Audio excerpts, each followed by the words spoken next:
Lettre 113. La marquise de Merteuil au vicomte de Valmont. Je crois devoir vous prévenir, vicomte. On commence à s'occuper de vous à Paris, qu'on y remarque votre absence, et que déjà on en devine la cause. J'étais hier à un souper fort nombreux. Il y fut dit positivement que vous étiez retenu au village par un amour romanesque et malheureux. Aussitôt la joie se peignit sur le visage de tous les envieux de vos succès et de toutes les femmes que vous avez négligées. Si vous m'en croyez, vous ne laisserez pas prendre consistance à ces bruits dangereux, et vous viendrez sur-le-champ les détruire par votre présence. Songez que si une fois vous laissez perdre l'idée qu'on ne vous résiste pas, vous éprouverez bientôt qu'on vous résistera en effet plus facilement, que vos rivaux vont aussi perdre de leur respect pour vous, et osez vous combattre, car lequel d'entre eux ne se croit pas plus fort que la vertu? Songez surtout que, dans la multitude des femmes que vous avez affichées, toutes celles que vous n'avez pas eues vont tenter de détromper le public, tandis que les autres s'efforceront de l'abuser. Enfin, il faut vous attendre à être apprécié peut-être autant au-dessous de votre valeur que vous l'avez été au-dessus jusqu'à présent. Revenez donc, vicomte, et ne sacrifiez pas votre réputation à un caprice puéril. Vous avez fait tout ce que nous voulions de la petite Volanges, et pour votre présidente, ce ne sera pas apparemment en restant à 10 lieues d'elle que vous vous en passerez la fantaisie. Croyez-vous qu'elle ira vous chercher? Peut-être ne songe-t-elle déjà plus à vous, ou ne s'en occupe-t-elle encore que pour se féliciter de vous avoir humilié. Au moins, ici, pourrez-vous trouver quelque occasion de reparaître avec éclat, et vous en avez besoin. Et quand vous vous obstineriez à votre ridicule aventure, je ne vois pas que votre retour épuise rien. Au contraire. En effet, si votre présidente vous adore, comme vous me l'avez tant dit et si peu prouvé, son unique consolation, son seul plaisir, doivent être à présent de parler de vous, et de savoir ce que vous faites, ce que vous dites, ce que vous pensez, et jusqu'à la moindre des choses qui vous intéressent. Ces misères-là prennent du prix, en raison des privations qu'on éprouve. Ce sont les miettes de pain tombantes de la table du riche. Celui-ci les dédaigne, mais le pauvre les recueille avidement et s'en nourrit. Or, la pauvre présidente reçoit à présent toutes ces miettes-là, et plus elle en aura, moins elle sera pressée de se livrer à l'appétit du reste. De plus, depuis que vous connaissez sa confidente, vous ne doutez pas que chaque lettre d'elle ne contienne au moins un petit sermon, et tout ce qu'elle croit propre à corroborer sa sagesse et fortifier sa vertu. Note de bas de page. On ne s'avise jamais de tout. Comédie. Pourquoi donc laisser à l'une des ressources pour se défendre et à l'autre pour vous nuire? Ce n'est pas que je sois du tout de votre avis sur la perte que vous croyez avoir faite au changement de confidente. D'abord, Madame de Volanges vous hait, et la haine est toujours plus clairvoyante et plus ingénieuse que l'amitié. Toute la vertu de votre vieille tante ne l'engagera pas à médire un seul instant de son cher neveu, car la vertu a aussi ses faiblesses. Ensuite, vos craintes portent sur une remarque absolument fausse. Il n'est pas vrai que plus les femmes vieillissent, et plus elles deviennent rêches et sévères. C'est de 40 à 50 ans que le désespoir de voir leur figure se flétrir, la rage de se sentir obligées d'abandonner des prétentions et des plaisirs auxquels elles tiennent encore, rendent presque toutes les femmes bégueules et acariâtres. Il leur faut ce long intervalle pour faire en entier ce grand sacrifice. Mais dès qu'il est consommé, toutes se partagent en 2 classes. La plus nombreuse, celle des femmes qui n'ont eu pour elles que leur figure et leur jeunesse, tombe dans une imbécile apathie, et n'en sort plus que pour le jeu et pour quelques pratiques de dévotion. Celle-là est toujours ennuyeuse, souvent grondeuse, quelquefois un peu tracassière, mais rarement méchante. On ne peut pas dire non plus que ces femmes soient ou ne soient pas sévères. Sans idée et sans existence, elles répètent sans le comprendre et indifféremment tout ce qu'elles entendent dire, et restent par elles-mêmes absolument nulles. L'autre classe, beaucoup plus rare mais véritablement précieuse, est celle des femmes qui, ayant eu un caractère et n'ayant pas négligé de nourrir leur raison, savent se créer une existence quand celle de la nature leur manque, et prennent le parti de mettre à leur esprit les parures qu'elles employaient avant pour leur figure. Celles-ci ont pour l'ordinaire le jugement très sain, et l'esprit à la fois solide, gai et gracieux. Elles remplacent les charmes séduisants par l'attachante bonté, et encore par l'enjouement dont le charme augmente en proportion de l'âge. C'est ainsi qu'elles parviennent en quelque sorte à se rapprocher de la jeunesse en s'en faisant aimer. Mais alors, loin d'être, comme vous le dites, rêches et sévères, l'habitude de l'indulgence, leurs longues réflexions sur la faiblesse humaine, et surtout les souvenirs de leur jeunesse, par lesquels seules elles tiennent encore à la vie, les placeraient plutôt peut-être trop près de la facilité. Ce que je peux vous dire, enfin, c'est qu'ayant toujours recherché les vieilles femmes, dont j'ai reconnu de bonne heure l'utilité des suffrages, j'ai rencontré plusieurs d'entre elles auprès de qui l'inclination me ramenait autant que l'intérêt. Je m'arrête là, car à présent que vous vous enflammez si vite et si moralement, j'aurais peur que vous ne devinssiez subitement amoureux de votre vieille tante, et que vous ne vous enterriassiez avec elle dans le tombeau où vous vivez déjà depuis si longtemps. Je reviens donc. Malgré l'enchantement où vous me paraissez être de votre petite écolière, je ne peux pas croire qu'elle entre pour quelque chose dans vos projets. Vous l'avez trouvée sous la main, vous l'avez prise, à la bonne heure. Mais ce ne peut pas être là un goût. Ce n'est même pas, à vrai dire, une entière jouissance. Vous ne possédez absolument que sa personne. Je ne parle pas de son cœur dont je me doute bien que vous ne vous souciez guère, mais vous n'occupez seulement pas sa tête. Je ne sais pas si vous vous en êtes aperçu, mais moi j'en ai la preuve dans la dernière lettre qu'elle m'a écrite. Note de bas de page. Voyez la lettre à 109. Est-ce que vous vous en souvenez? Moi, pas du tout. Je vous l'envoie pour que vous en jugiez. Voyez donc que quand elle y parle de vous, c'est toujours Monsieur de Valmont, que toutes ses idées, même celles que vous lui faites naître, n'aboutissent jamais qu'à Danceny. Et lui, elle ne l'appelle pas monsieur, c'est bien toujours Danceny seulement. Par là, elle le distingue de tous les autres, et même en se livrant à vous, elle ne se familiarise qu'avec lui. Si une telle conquête vous paraît séduisante, si les plaisirs qu'elle donne vous attachent, assurément vous êtes modeste et peu difficile. Que vous la gardiez, j'y consens. Cela entre même dans mes projets. Mais il me semble que cela ne vaut pas de se déranger un quart d'heure, qu'il faudrait aussi avoir quelque empire et ne lui permettre, par exemple, de se rapprocher de Danceny qu'après le lui avoir fait un peu plus oublier. Avant de cesser de m'occuper de vous pour venir à moi, je veux encore vous dire que ce moyen de maladie que vous m'annoncez vouloir prendre est bien connu et bien usé. En vérité, vicomte, vous n'êtes pas inventif. Moi, je me répète aussi quelquefois, comme vous allez voir, mais je tâche de me sauver par les détails, et surtout le succès me justifie. Je vais encore en tenter un et courir une nouvelle aventure. Je conviens qu'elle n'aura pas le mérite de la difficulté, mais au moins sera-ce une distraction et je m'ennuie à périr. Je ne sais pas pourquoi, depuis l'aventure de Prévan, Belleroche m'est devenu insupportable.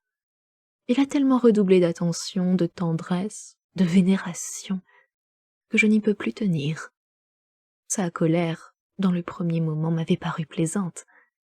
Il a pourtant bien fallu la calmer, car c'eût été me compromettre que de le laisser faire, et il n'y avait pas moyen de lui faire entendre raison. J'ai donc pris le parti de lui montrer plus d'amour, pour en venir à bout plus facilement. Mais lui a pris cela au sérieux, et depuis ce temps il m'excède par son enchantement éternel. Je remarque surtout l'insultante confiance qu'il prend en moi, et la sécurité avec laquelle il me regarde comme à lui pour toujours. J'en suis vraiment humiliée. Il me prise donc bien peu s'il croit valoir assez pour me fixer. Ne me disait-il pas dernièrement que je n'aurais jamais aimé un autre que lui? Oh, pour le coup, j'ai eu besoin de toute ma prudence pour ne pas le détromper sur-le-champ en lui disant ce qui en était. Voilà, certes, un plaisant monsieur pour avoir un droit exclusif. Je conviens qu'il est bien fait et d'une assez belle figure. Mais à tout prendre, ce n'est au fait qu'un manœuvre d'amour. Enfin, le moment est venu. Il faut nous séparer. J'essaie déjà depuis 15 jours et j'ai employé tour à tour la froideur, le caprice, l'humeur, les querelles. Mais le tenace personnage ne quitte pas prise ainsi. Il faut donc prendre un parti plus violent. En conséquence, je l'emmène à ma campagne. Nous partons après-demain. Il n'y aura avec nous que quelques personnes désintéressées et peu clairvoyantes, et nous y aurons presque autant de liberté que si nous y étions seuls. Là, je le surchargerai à tel point d'amour et de caresses, nous y vivrons si bien l'un pour l'autre uniquement, que je parie bien qu'il désirera plus que moi la fin de ce voyage, dont il se fait un si grand bonheur. Et s'il n'en revient pas plus ennuyé de moi que je ne le suis de lui, dites, j'y consens, que je n'en sais pas plus que vous.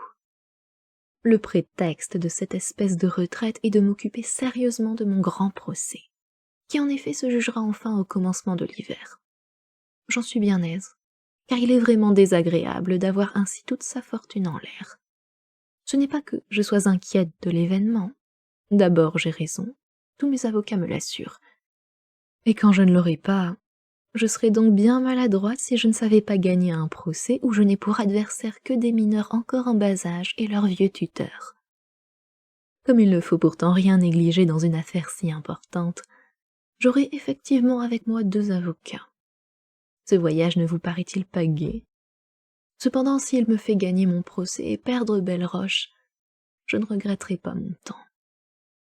À présent, vicomte, devinez le successeur. Je vous le donne en 100. Mais bon, ne sais-je pas que vous ne devinez jamais rien? Eh bien, c'est Danceny.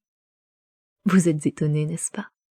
Car enfin, je ne suis pas encore réduite à l'éducation des enfants.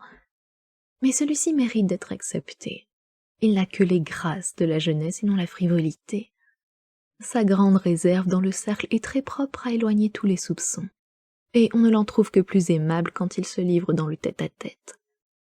Ce n'est pas que j'en ai déjà eu avec lui pour mon compte, je ne suis encore que sa confidente, mais sous ce voile de l'amitié, je crois lui voir un goût très vif pour moi, et je sens que j'en prends beaucoup pour lui. Ce serait bien dommage que tant d'esprit et de délicatesse allassent se sacrifier et s'abrutir auprès de cette petite imbécile de Volanges. J'espère qu'il se trompe en croyant l'aimer. Elle est si loin de le mériter. Ce n'est pas que je sois jalouse d'elle, mais c'est que ce serait un meurtre, et je veux en sauver Danceny. Je vous prie donc, vicomte, de mettre vos soins à ce qu'il ne puisse se rapprocher de sa Cécile, comme il a encore la mauvaise habitude de la nommer. Un premier goût a toujours plus d'empire qu'on ne croit, et je ne serais sûre de rien s'il la revoyait à présent, surtout pendant mon absence. À mon retour, je me charge de tout et j'en réponds. J'ai bien songé à emmener le jeune homme avec moi, mais j'en ai fait le sacrifice à ma prudence ordinaire, et puis j'aurais craint qu'il ne s'aperçût de quelque chose entre Belle-Roche et moi, et je serais au désespoir qu'il eût la moindre idée de ce qui se passe.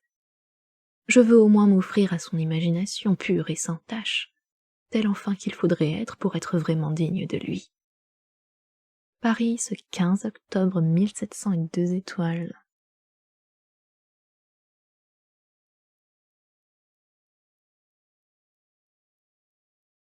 Lettre 114.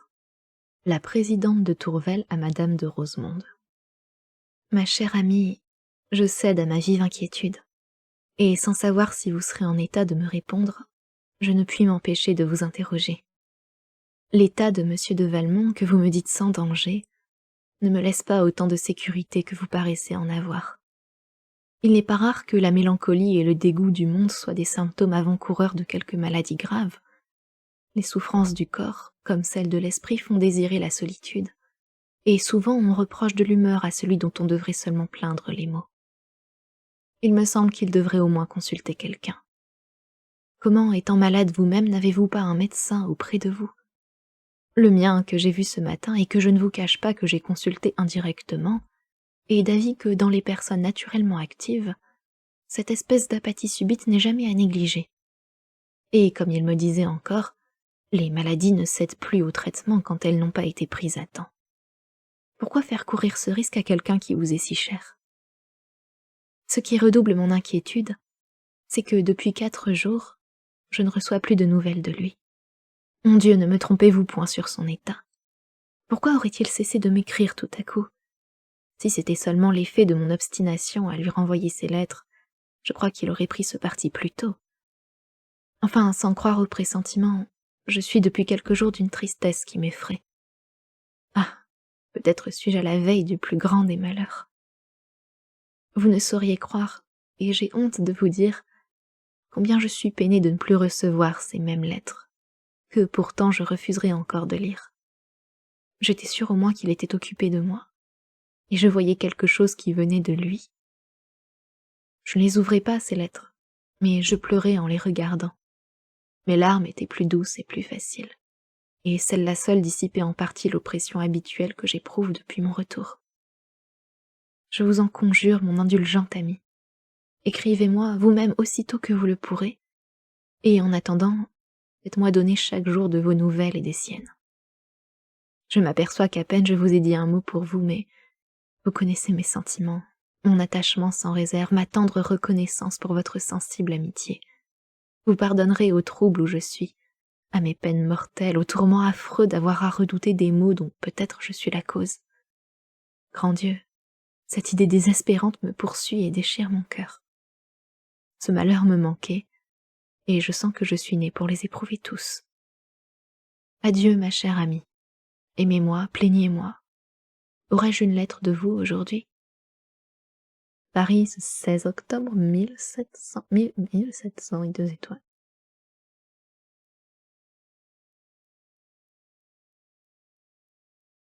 Lettre 115. Le vicomte de Valmont à la marquise de Merteuil. C'est une chose inconcevable, ma belle amie, comme aussitôt qu'on s'éloigne, on cesse facilement de s'entendre. Tant que j'étais auprès de vous, nous n'avions jamais qu'un même sentiment, une même façon de voir. Et parce que depuis près de 3 mois je ne vous vois plus, nous ne sommes plus du même avis sur rien. Qui de nous deux a tort?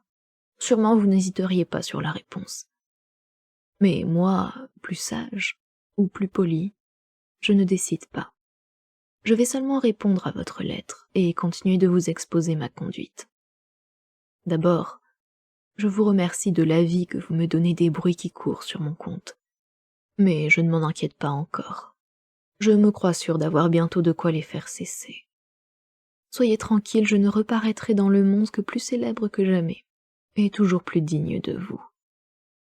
J'espère qu'on me comptera même pour quelque chose l'aventure de la petite Volanges, dont vous paraissez faire si peu de cas, comme si ce n'était rien que d'enlever en une soirée une jeune fille à son amant aimé, d'en user ensuite tant qu'on le veut et absolument comme de son bien, et sans plus d'embarras, d'en obtenir ce qu'on n'ose pas même exiger de toutes les filles dont c'est le métier, et cela sans la déranger en rien de son tendre amour, sans la rendre inconstante, pas même infidèle, car en effet, je n'occupe seulement pas sa tête, en sorte qu'après ma fantaisie passée, je la remettrai entre les bras de son amant, pour ainsi dire, sans qu'elle se soit aperçue de rien. Est-ce donc là une marche si ordinaire? Et puis, croyez-moi, une fois sortie de mes mains, les principes que je lui donne ne s'en développeront pas moins, et je prédis que la timide écolière prendra bientôt un essor propre à faire honneur à son maître. Si pourtant on aime mieux le genre héroïque, je montrerai la présidente, ce modèle cité de toutes les vertus, respecté même de nos plus libertins, tel enfin qu'on avait perdu jusqu'à l'idée de l'attaquer.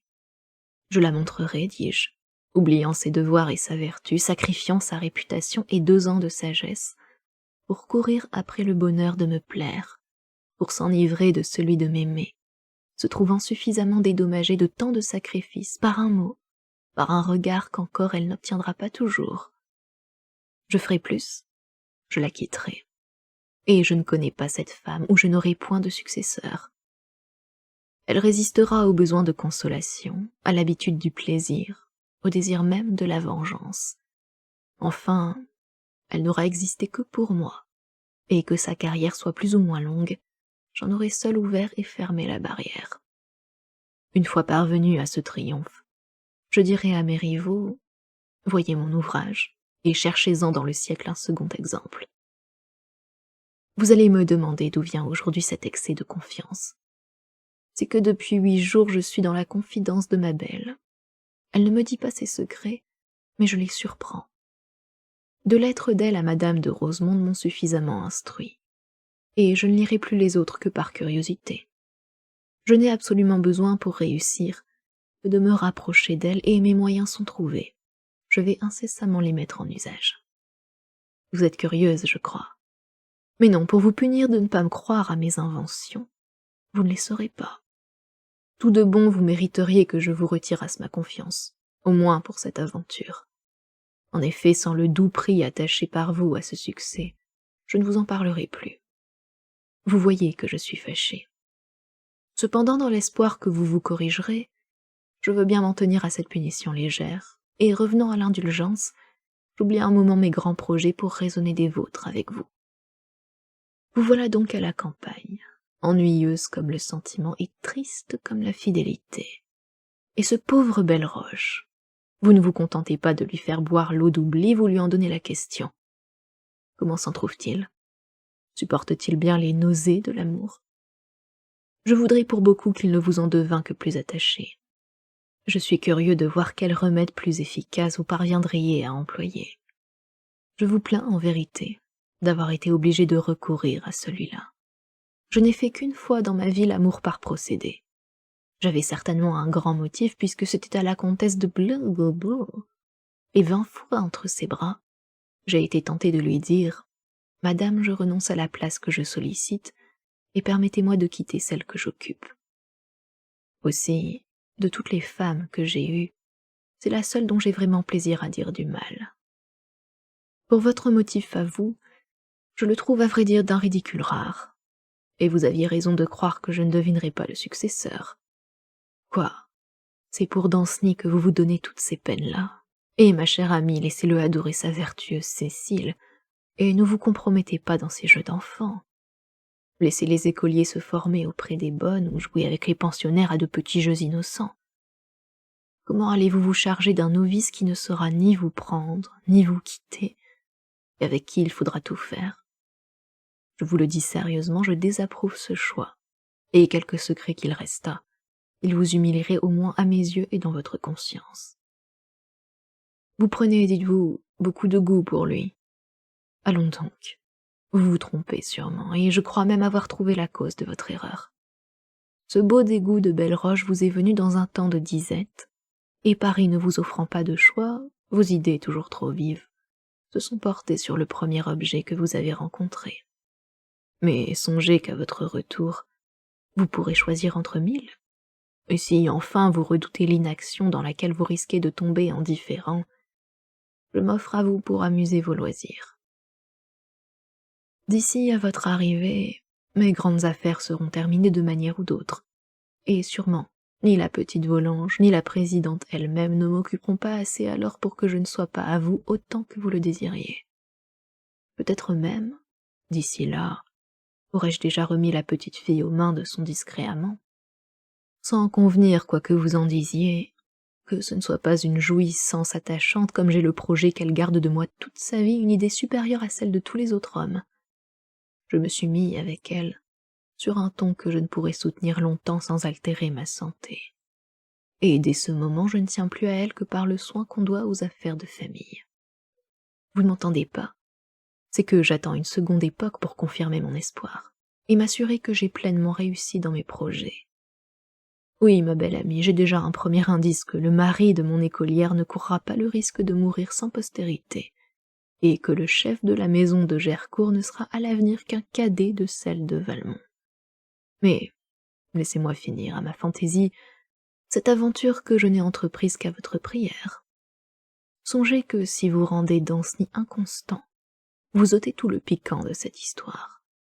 Considérez enfin que m'offrant pour le représenter auprès de vous, j'ai, me semble, quelque droit à la préférence. J'y compte si bien que je n'ai pas craint de contrarier vos vues, en concourant moi-même à augmenter la tendre passion du discret amoureux, pour le premier et digne objet de son choix. Ayant donc trouvé hier votre pupille occupée à lui écrire, et l'ayant dérangé d'abord de cette douce occupation pour une autre plus douce encore, je lui ai demandé après de voir sa lettre. Et comme je l'ai trouvée froide et contrainte, je lui ai fait sentir que ce n'était pas ainsi qu'elle consolerait son amant, et je l'ai décidé à en écrire une autre sous ma dictée, où, en imitant du mieux que j'ai pu son petit radotage, j'ai tâché de nourrir l'amour du jeune homme par un espoir plus certain. La petite personne était toute ravie, me disait-elle, de se trouver parler si bien, et dorénavant je serai chargée de la correspondance. Que n'aurais-je pas fait pour ce Danceny? J'aurais été à la fois son ami, son confident, son rival et sa maîtresse. Encore en ce moment je lui rends le service de le sauver de vos liens dangereux.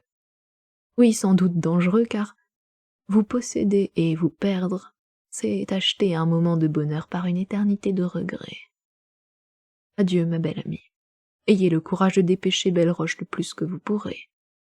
Laissez-la Danceny, et préparez-vous à retrouver et à me rendre les délicieux plaisirs de notre première liaison. PS, je vous fais compliment sur le jugement prochain du grand procès. Je serai fort aise que cet heureux événement arrive sous mon règne. Du château de quelque part, 19 octobre 1717, ouais.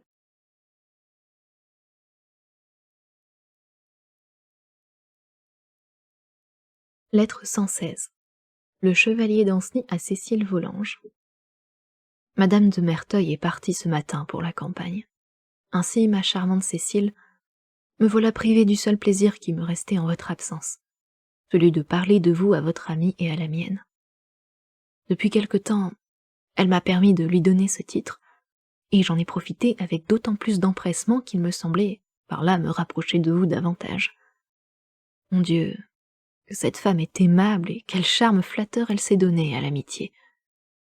Il semble que ce doux sentiment s'embellisse et se fortifie chez elle de tout ce qu'elle refuse à l'amour. Si vous saviez comme elle vous aime, comme elle se plaît à m'entendre lui parler de vous, c'est là sans doute ce qui m'attache autant à elle. Quel bonheur de pouvoir vivre uniquement pour vous deux, de passer sans cesse des délices de l'amour aux douceurs de l'amitié, d'y consacrer toute mon existence, d'être en quelque sorte le point de réunion de votre attachement réciproque, et de sentir toujours que, m'occupant du bonheur de l'une, je travaillerai également à celui de l'autre. Aimez beaucoup, ma charmante amie, cette femme adorable. L'attachement que j'ai pour elle, donnez-y plus de prix encore en le partageant. Depuis que j'ai goûté le charme de l'amitié, je désire que vous l'éprouviez à votre tour. Les plaisirs que je ne partage pas avec vous, il me semble n'en jouir qu'à moitié. Oui, ma Cécile, je voudrais entourer votre cœur de tous les sentiments les plus doux. Que chacun de ces mouvements vous fît éprouver une sensation de bonheur, et je croirais encore ne pouvoir jamais vous rendre qu'une partie de la félicité que je tiendrai de vous. Pourquoi faut-il que ces projets charmants ne soient qu'une chimère de mon imagination, et que la réalité ne m'offre, au contraire, que des privations douloureuses et indéfinies? L'espoir que vous m'aviez donné de vous voir à cette campagne, je m'aperçois bien qu'il faut y renoncer. Je n'ai plus de consolation que celle de me persuader qu'en effet cela ne vous est pas possible. Et vous négligez de me le dire, de vous en affliger avec moi.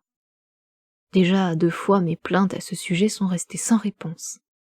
Ah, Cécile, Cécile, je crois bien que vous m'aimez de toutes les facultés de votre âme, mais votre âme n'est pas brûlante comme la mienne. Que n'est-ce à moi à lever les obstacles? Pourquoi ne sont-ce pas mes intérêts qu'il me faille ménager au lieu des vôtres? Je saurai bientôt vous prouver que rien n'est impossible à l'amour.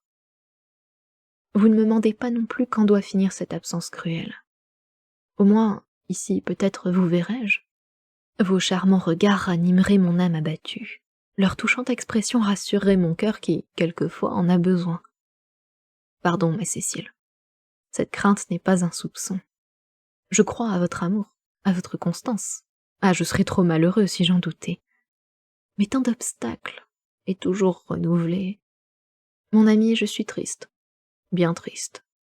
Il semble que ce départ de Madame de Merteuil ait renouvelé en moi le sentiment de tous mes malheurs. Adieu, ma Cécile. Adieu, ma bien-aimée. Songez que votre amant s'afflige et que vous pouvez seul lui rendre le bonheur. Paris, ce 17 octobre 1718.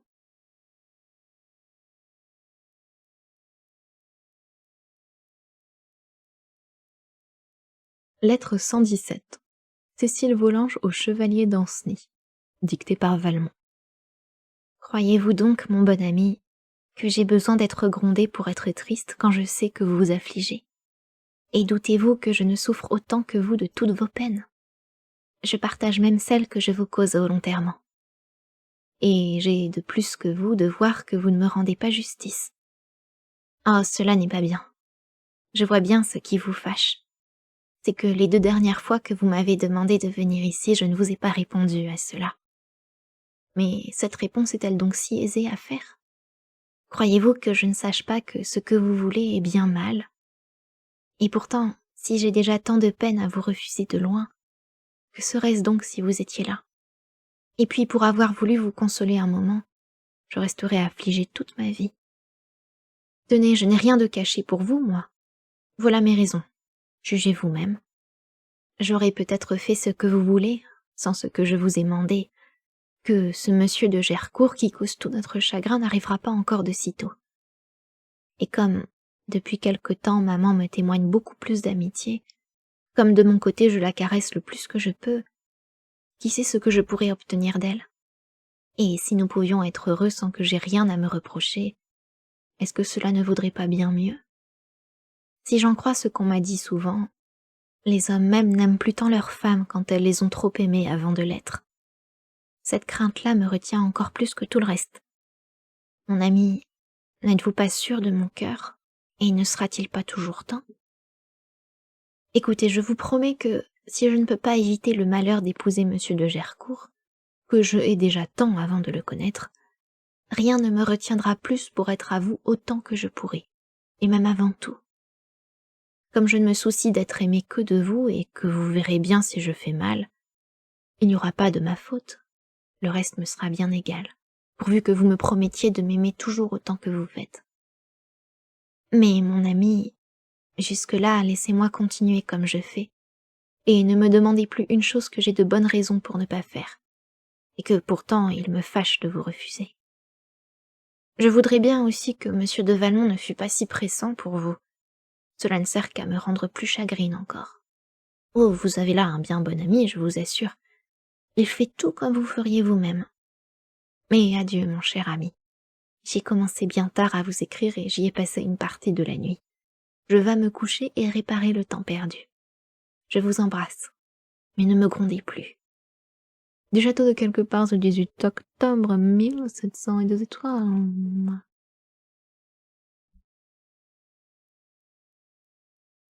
Lettre 118. Le chevalier d'Ancenis à la marquise de Merteuil.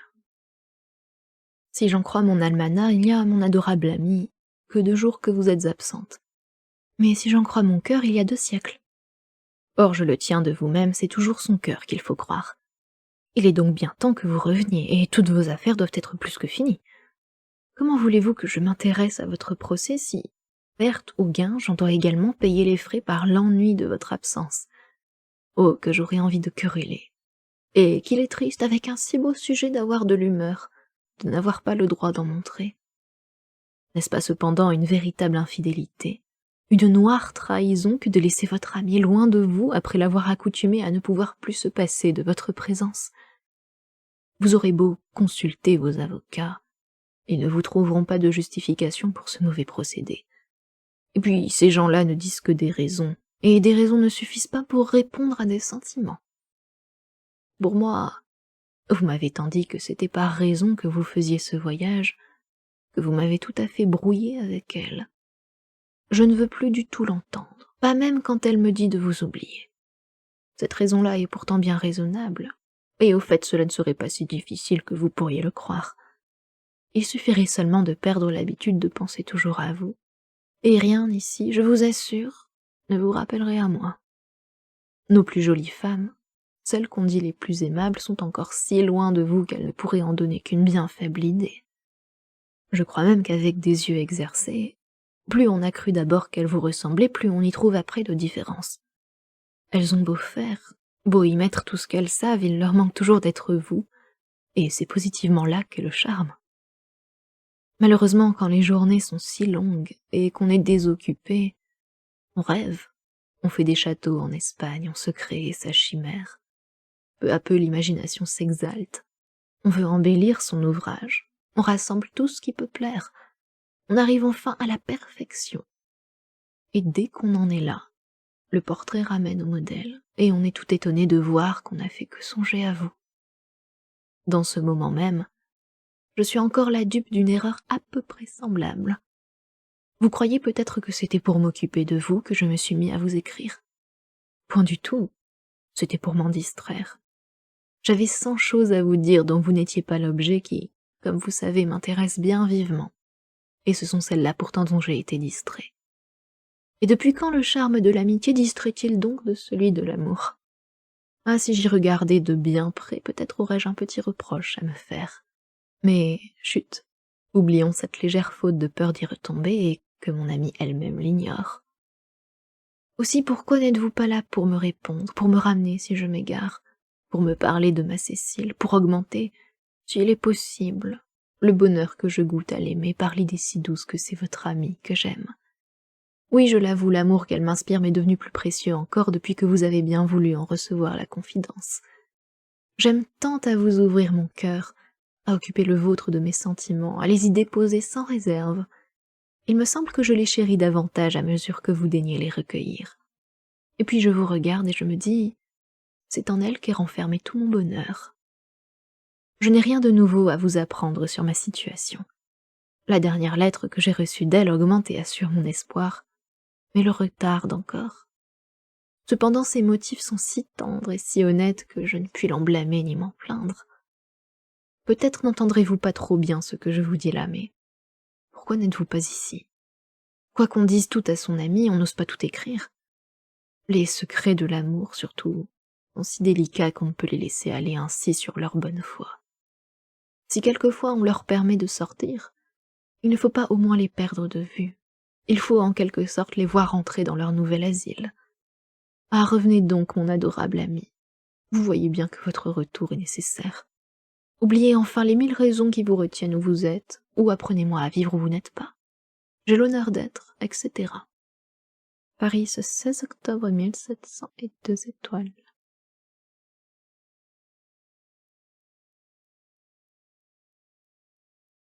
Lettre 119. Madame de Rosemonde à la présidente de Tourvel. Quoique je souffre encore beaucoup, ma chère belle, j'essaie de vous écrire moi-même afin de pouvoir vous parler de ce qui vous intéresse. Mon neveu garde toujours sa misanthropie. Il envoie fort régulièrement savoir de mes nouvelles tous les jours. Mais il n'est pas venu une fois s'en informer lui-même, quoique je l'en ai fait prier, en sorte que je ne le vois pas plus que s'il était à Paris. Je l'ai pourtant rencontré ce matin où je ne l'attendais guère. C'est dans ma chapelle où je suis descendue pour la première fois depuis ma douloureuse incommodité. J'ai appris aujourd'hui que depuis 4 jours il y va régulièrement entendre la messe. Dieu veuille que cela dure. Quand je suis entrée, il est venu à moi et m'a félicité fort affectueusement sur le meilleur état de ma santé. Comme la messe commençait, j'ai abrégé la conversation que je comptais bien reprendre après. Mais il a disparu avant que j'aie pu le joindre. Je ne vous cacherai pas que je l'ai trouvé un peu changé. Mais, ma chère belle, ne me faites pas repentir de ma confiance en votre raison par des inquiétudes trop vives. Et surtout soyez sûre que j'aimerais encore mieux vous affliger que vous tromper. Si mon neveu continue à me tenir rigueur, je prendrai le parti aussitôt que je serai mieux de l'aller voir dans sa chambre, et je tâcherai de pénétrer la cause de cette singulière manie, dans laquelle je crois bien que vous êtes pour quelque chose. Je vous manderai ce que j'aurai appris. Je vous quitte, ne pouvant plus remuer les doigts. Et puis si Adélaïde savait que j'ai écrit, elle me gronderait toute la soirée. Adieu, ma chère belle. Du château de quelque part, ce 20 octobre 1702 étoiles.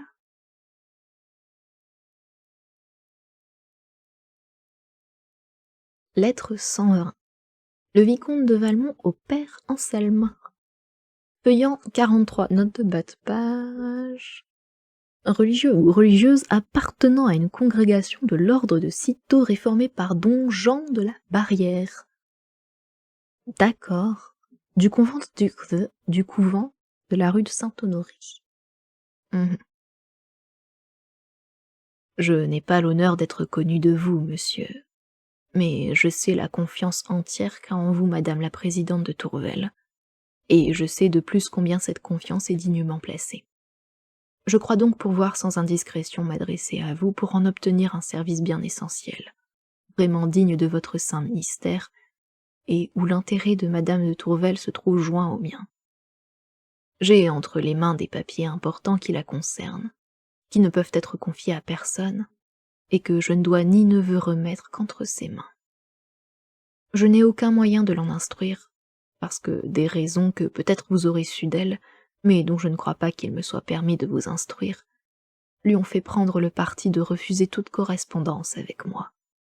Parti que j'avoue volontiers aujourd'hui ne pouvoir blâmer, puisqu'elle ne pouvait prévoir des événements auxquels j'étais moi-même bien loin de m'attendre, et qui n'étaient possibles qu'à la force plus qu'humaine qu'on est forcé d'y reconnaître. Je vous prie donc, monsieur, de vouloir bien l'informer de mes nouvelles résolutions, et de lui demander pour moi une entrevue particulière où je puisse au moins réparer en partie mes torts par mes excuses, et pour dernier sacrifice, anéantir à ses yeux les seules traces existantes d'une erreur ou d'une faute qui m'avait rendu coupable envers elle. Ce ne sera qu'après cette expiation préliminaire que j'oserai déposer à vos pieds l'humiliant aveu de mes longs égarements, et implorer votre médiation pour une réconciliation bien plus importante encore, et malheureusement plus difficile. Puis-je espérer, monsieur, que vous ne me refuserez pas des soins si nécessaires et si précieux, et que vous daignerez soutenir ma faiblesse et guider mes pas dans un sentier nouveau, que je désire bien ardemment de suivre, mais que j'avoue, en rougissant, ne pas connaître encore. J'attends votre réponse avec l'impatience du repentir qui désire de réparer, et je vous prie de me croire avec autant de reconnaissance que de vénération. Votre très humble, etc. PS.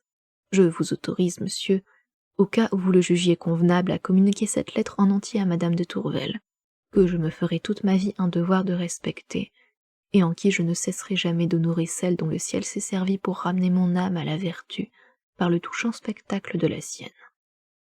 Du château de Quelqueport, 22 octobre, 700 étoiles.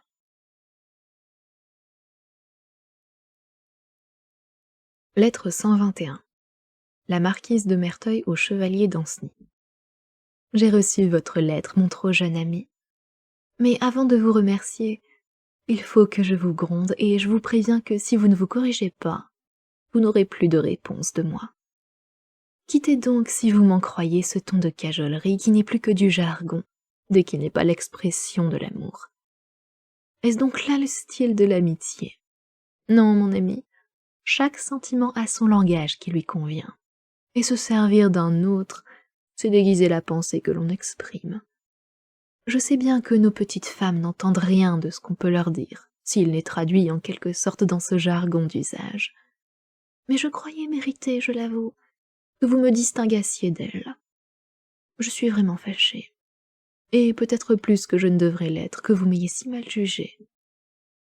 Vous ne trouverez donc dans ma lettre que ce qui manque à la vôtre, franchise et simplesse. Je vous dirai bien, par exemple, que j'aurai grand plaisir à vous voir et que je suis contrariée de n'avoir auprès de moi que des gens qui m'ennuient, au lieu de gens qui me plaisent. Mais vous, cette même phrase, vous la traduisez ainsi. Apprenez-moi à vivre où vous n'êtes pas. En sorte que quand vous serez, je suppose, auprès de votre maîtresse, vous ne sauriez pas y vivre que je n'y sois entière.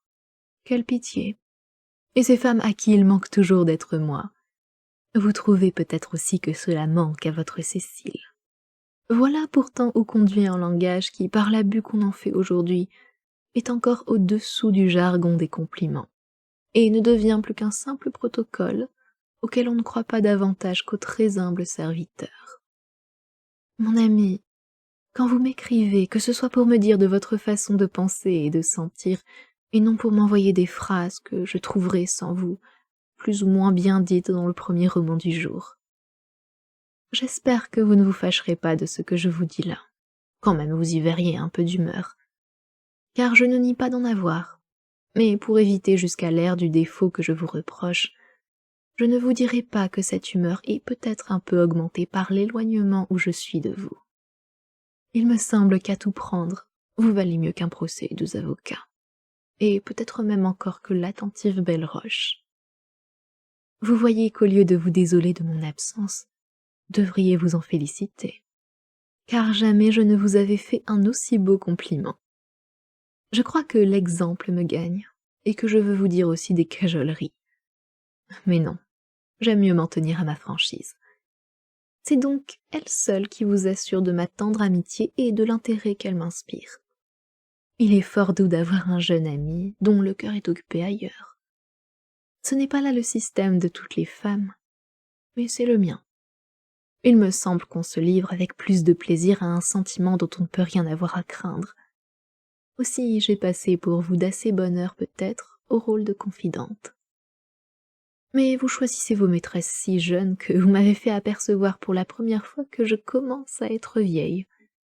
C'est bien fait à vous de vous préparer ainsi une longue carrière de constance, et je vous souhaite de tout mon cœur qu'elle soit réciproque. Vous avez raison de vous rendre au motif tendre et honnête qui, à ce que vous me mandez, retarde votre bonheur. La longue défense est le seul mérite qui reste à celle qui ne résiste pas toujours.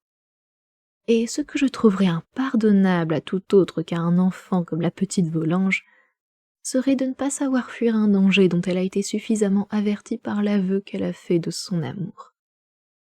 Vous autres hommes, vous n'avez pas d'idée de ce qu'est la vertu et de ce qu'il en coûte pour la sacrifier. Mais pour peu qu'une femme raisonne, elle doit savoir qu'indépendamment de la faute qu'elle commet, une faiblesse est pour elle le plus grand des malheurs. Et je ne conçois pas qu'aucune s'y laisse jamais prendre quand elle peut avoir un moment pour y réfléchir. N'allez pas combattre cette idée, car c'est elle qui m'attache principalement à vous.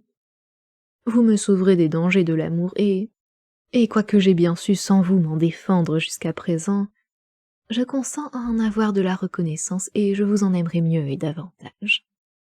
Sur ce, mon cher chevalier, je prie Dieu qu'il vous ait en sa sainte et digne garde.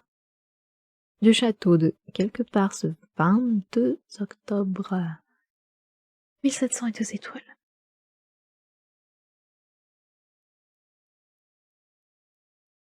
Lettre 122. Madame de Rosemonde à la présidente de Tourvel. J'espérais, mon aimable fille, pouvoir enfin calmer vos inquiétudes et je vois au contraire avec chagrin que je vais les augmenter encore. Calmez-vous cependant. Mon neveu n'est pas en danger. On ne peut pas même dire qu'il soit réellement malade. Mais il se passe sûrement en lui quelque chose d'extraordinaire. Je n'y comprends rien. Mais je suis sortie de sa chambre avec un sentiment de tristesse, peut-être même d'effroi, que je me reproche de vous faire partager, et dont cependant je ne puis m'empêcher de causer avec vous. Voici le récit de ce qui s'est passé.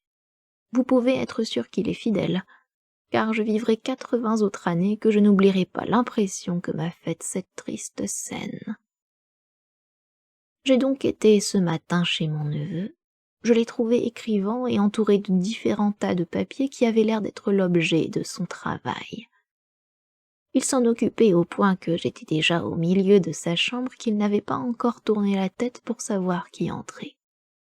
Aussitôt qu'il m'a aperçu, j'ai très bien remarqué qu'en se levant, il s'efforçait de composer sa figure.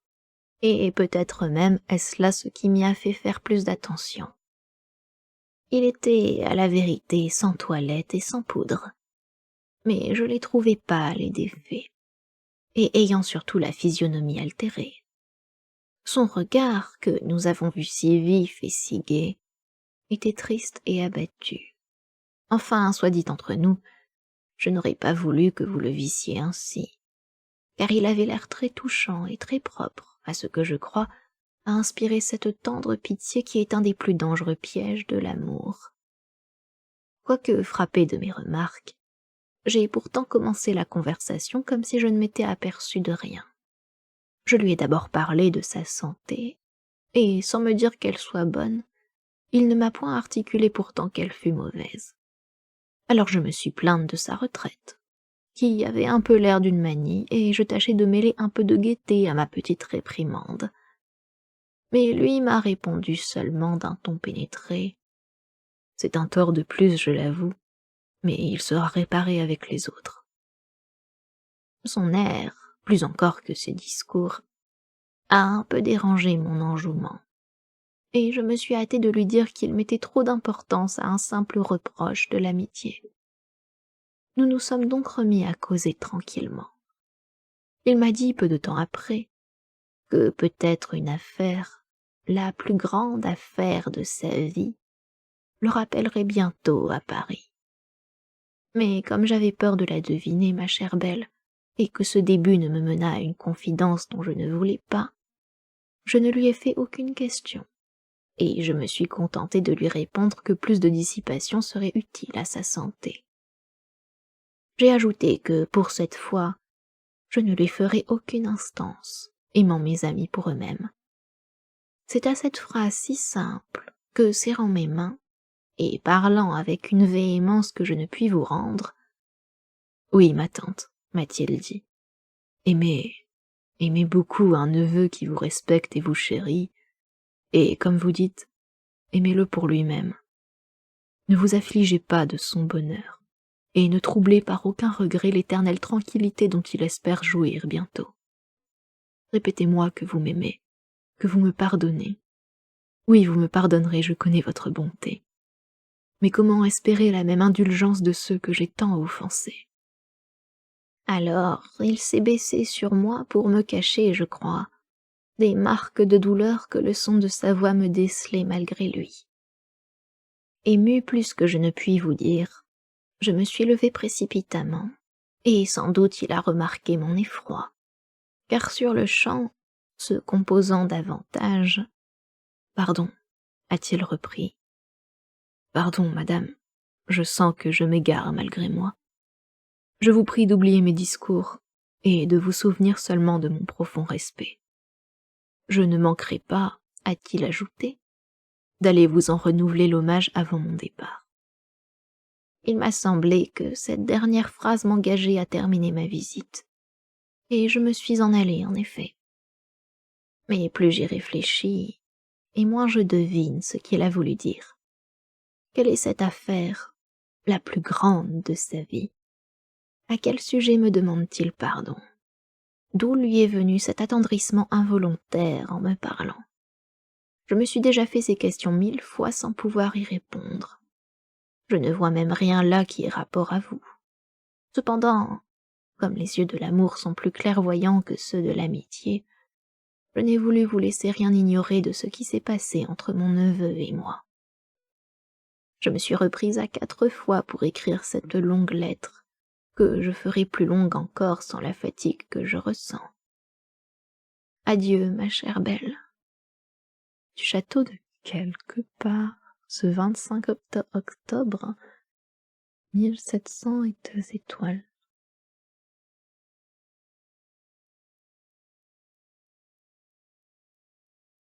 Lettre 123. Le père Anselme au vicomte de Valmont.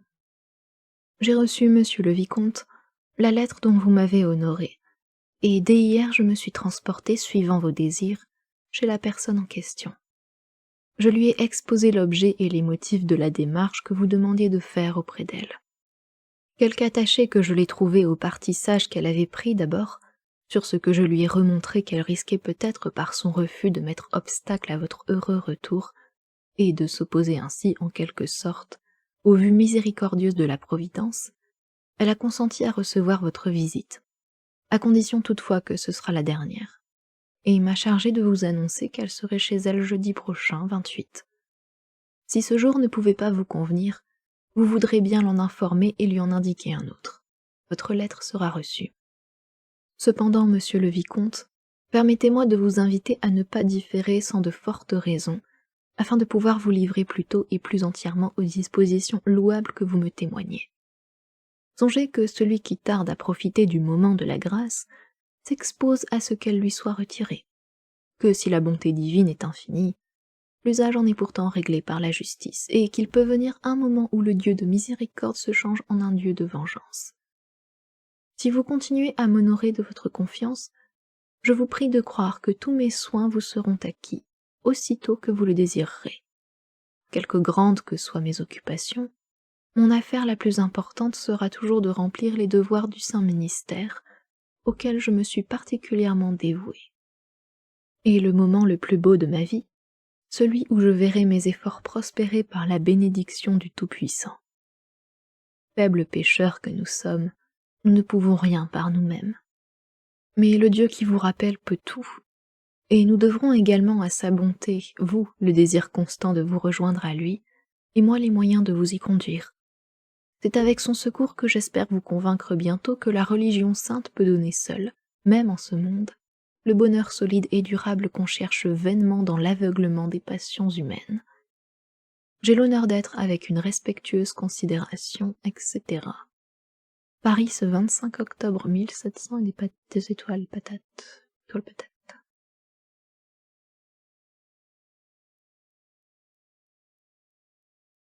Lettre 124. La présidente de Tourvel à Madame de Rosemonde.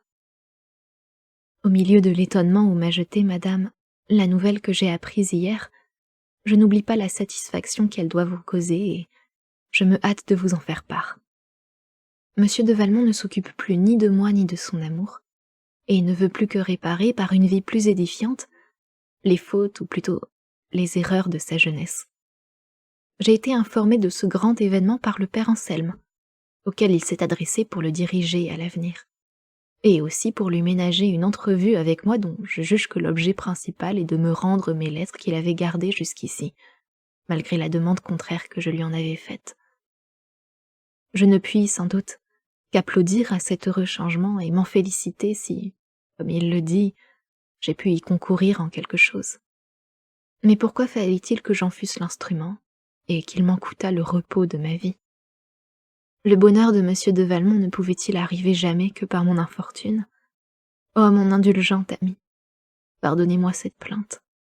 Je sais qu'il ne m'appartient pas de sonder les décrets de Dieu, mais tandis que je lui demande sans cesse et toujours vainement la force de vaincre mon malheureux amour, il la prodigue à celui qui ne la lui demandait pas, et me laisse sans secours, entièrement livrée à ma faiblesse.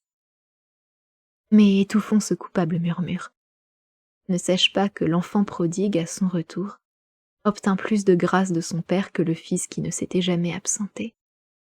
Quel compte avons-nous à demander à celui qui ne nous doit rien?